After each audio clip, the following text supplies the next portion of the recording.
back to another coffee catch-up episode of the Mindset Map podcast with me, Rachel. So I hope you are enjoying my new feature, my new series, the Resilient Mindset series. The first episode dropped last week and it was a fantastic interview with the lovely Naomi Holbrook. And if you haven't listened to it, I'll drop the link in the show notes. Go take a listen. It's an incredible interview where Naomi so generously shares her story with us, and it's just so inspiring and so uplifting, so motivating.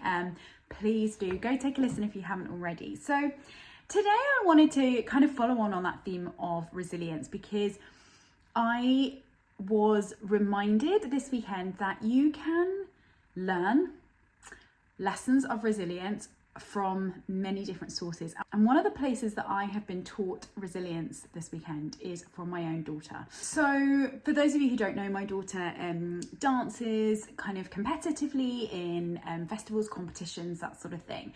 And I spend lots of my weekends charging around various venues after her, running around doing quick hair changes and costume changes and all sorts of things, and then watching from the audience as she performs her heart out beautifully and wonderfully. And it is an absolute honour and a privilege to be part of that and watch her grow and develop. But I was really struck this weekend at just how much resilience she is learning from this world and how inspiring it is.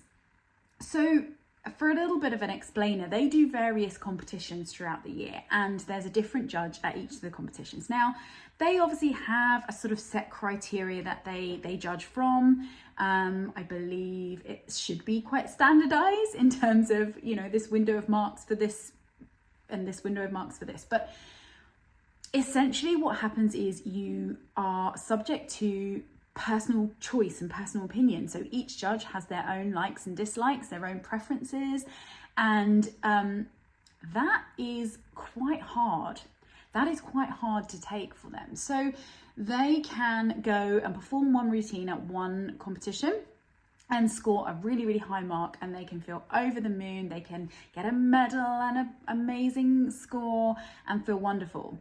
They can do that same routine the next time, and, you know, from the perspective of us in the audience and from their point of view, sort of how they felt it went, they can feel like they did it either just as good as the last time or probably even better. But then that particular judge may, for whatever reason, just not like it that same way, and they suddenly get a much lower mark, and it's a real inconsistency. And what that leads to, you know, in anyone, in humans, is a sort of sense of injustice. And that can be so, so hard to take. But what I realized this weekend is just the lessons that this is teaching them in terms of understanding that in general, life isn't fair.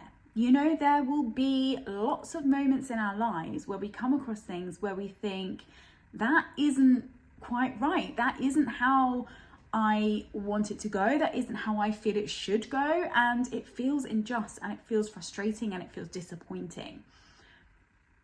But what do we do in those moments? That is where the resilience kicks in, because we can get lost in that feeling of disappointment and that feeling of unfairness, or we can choose to push through it and rise above it. And that is the lesson that I saw my daughter teaching me this weekend, because she had routine after routine after routine this weekend, and every single time they went out, they then had to stand on that stage and face the judge and get the results. And often they had that disappointment of those, you know, perhaps lower marks than they used to, or lower marks than they had last time, and they had to come back off that stage feeling that disappointment. And every single disappointment, when she came back off that stage, she lifted her head back up, she got changed and got ready and went back onto that stage and absolutely smashed an amazing performance every single time. I never saw her face drop. I never saw her shoulders drop. I never saw her give up. I never saw her think, what's the point in performing this to the best of my abilities because the judge isn't going to like it anyway. She never did that. She came back out every single time with a great big smile on her face and performed her heart out. And that is so inspiring to me, because isn't that what we all want, right? Isn't that the resilience that we all need? Yes, we face disappointments. Yes, we face injustice. Yes, we face frustration.